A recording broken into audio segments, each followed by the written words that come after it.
The room fell silent as the announcer introduced the 45th and 47th President of the United States, Donald J. Trump. Ladies and gentlemen, the 45th and 47th President of the United States, Donald J. Trump.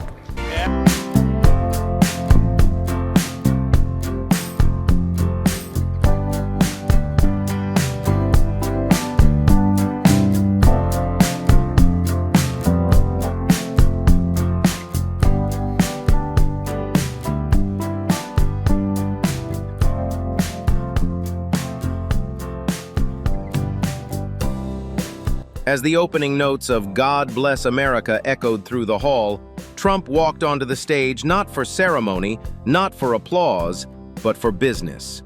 Thank you very much. I do love that song, but we got to get to business.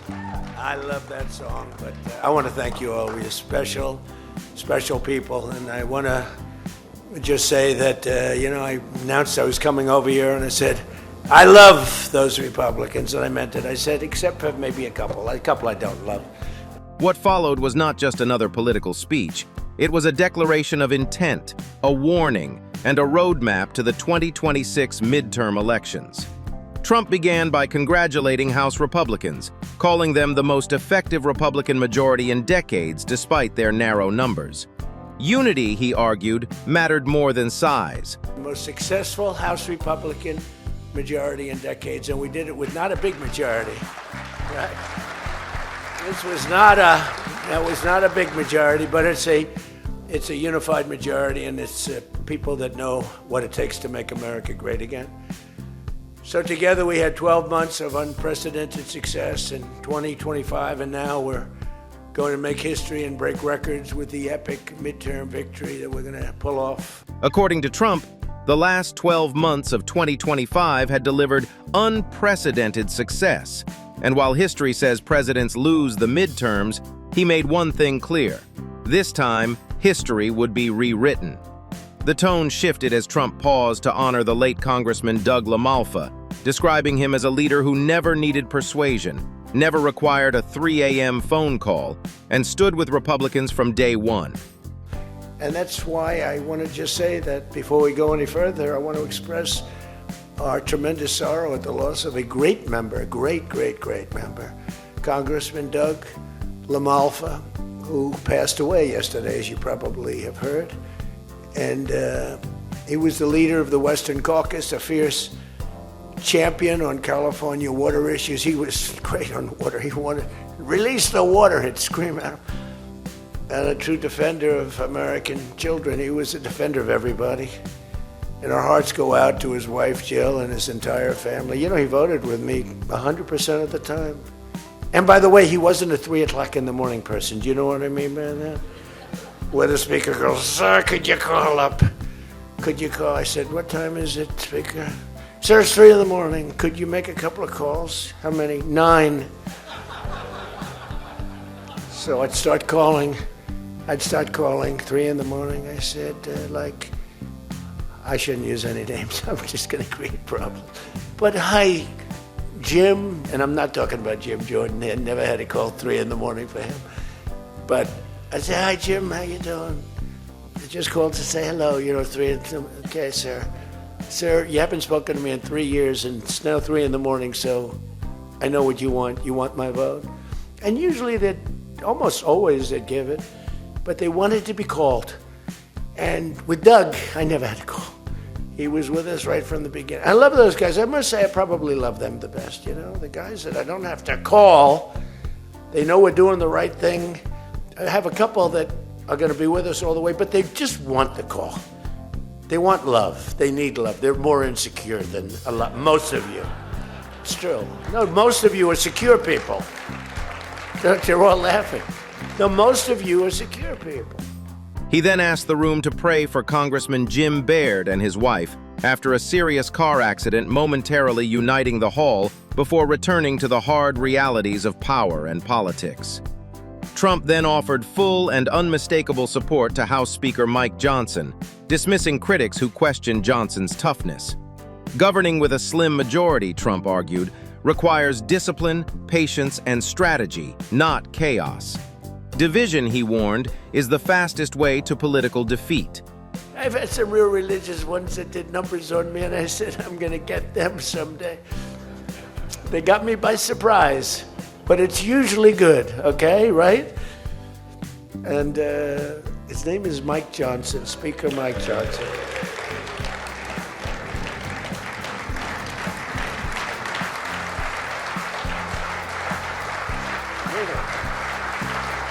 He has my complete and total endorsement. Stand up, Speaker. So, you know, but it is true. A lot of times they'll say, I wish Mike were tougher. He's tough as anybody in the room, actually. But it can't be tough when you have a majority of 3. And now, sadly, a little bit less than that.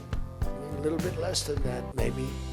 But it can't be Trump. You can't, I want you. You know, you make 10 enemies, 20 enemies, that's the end of that, right? Everybody loves him. I would say there's one person he's given up on. I mean, I think he just gave up on this guy. He's so bad. Then came the fire. Trump launched a blistering attack on Democrats, accusing them of ruthless and dishonest politics, and turned his focus to what he repeatedly called the fake news media. He accused major outlets of deliberately omitting his words peacefully and patriotically when reporting on January 6th, claiming the narrative was shaped to destroy trust and weaponize fear. So basically they didn't ask him to, but if he did, it wouldn't be good. But it's good with me because, you know, we have so much ammunition. We have ammunition. The problem is the fake news. That's why I like being on. I'd much rather do live television than do non-live, because like when they say, as an example in my speech, peacefully and patriotically to the Capitol, peacefully and patriotically. Trump singled out former Speaker Nancy Pelosi, alleging she rejected National Guard support, something he said later surfaced in documentary footage. National security became the centerpiece of the speech.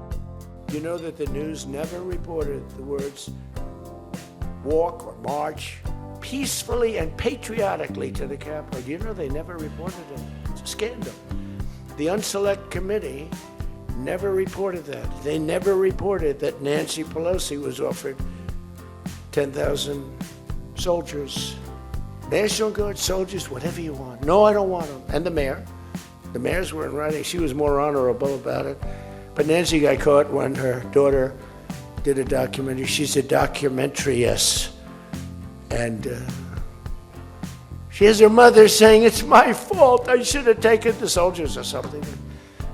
I saw that in the documentary. I said, whoa, this was a major story. Trump described a recent U.S. military operation as one of the most complex and precise missions in modern history, involving more than 150 aircraft and resulting in 0 American casualties. He framed it as proof that the United States still commands the most powerful, most advanced, and most feared military force on Earth. At the same time, he issued a warning to defense contractors: build faster, deliver faster, or face consequences. He's much better than our guy, whoever the guy is. But the United States proved once again that we have the most powerful, most lethal, most sophisticated, and most fearsome. It's a fearsome military on planet Earth, and it's not even close. You know, I've been saying it for a long time. Nobody can take us. Nobody. We don't want to have it. We don't have a discussion, but you read all and you see everything else. Nobody could have done that. Nobody has our weapons. Nobody has the quality of our weapons. The problem is we don't produce them fast enough. We're going to start producing them much faster. We're going to be very tough on the companies. We have the best weapons in the world, but it takes too long to get them, including allies. When allies want to buy them, they have to wait 4 years for a plane, 5 years for a helicopter. We're not letting that happen anymore. We're telling our defense contractors, you're going to start building faster. You know, guy makes... I have a big problem with it. I'm the king. I have sold more Boeings than any human being on earth. They gave me an award, Salesman of the Year. I said, what about Salesman of the in the history of Boeing? I've sold more Boeing planes than any man in history by far, probably over 1,000. Over 1,000 planes. I said, that's the good news. But why should they wait 3-4 years to get a plane? They should build them, get them immediately. The F-35s, it takes too long to get them. The Apache helicopter. I mean, I had India coming to me, sir, I've been waiting 5 years. We're changing it. we're changing it. India ordered 68 Apaches, and Prime Minister Modi came to see me. Sir, may I see you, please? The economy followed, and with it, Trump's strongest claim. He described tariffs not as taxes, but as weapons of national security. According to Trump, tariffs have triggered more than $18 trillion in investment into American factories, AI plants, and manufacturing hubs, a number he said could reach $20 trillion. He revealed that a previously unexplained $39 billion surplus was traced directly back to tariff revenue. Tariffs, Trump said, are a blessing with the right president and the smallest problem with the wrong one.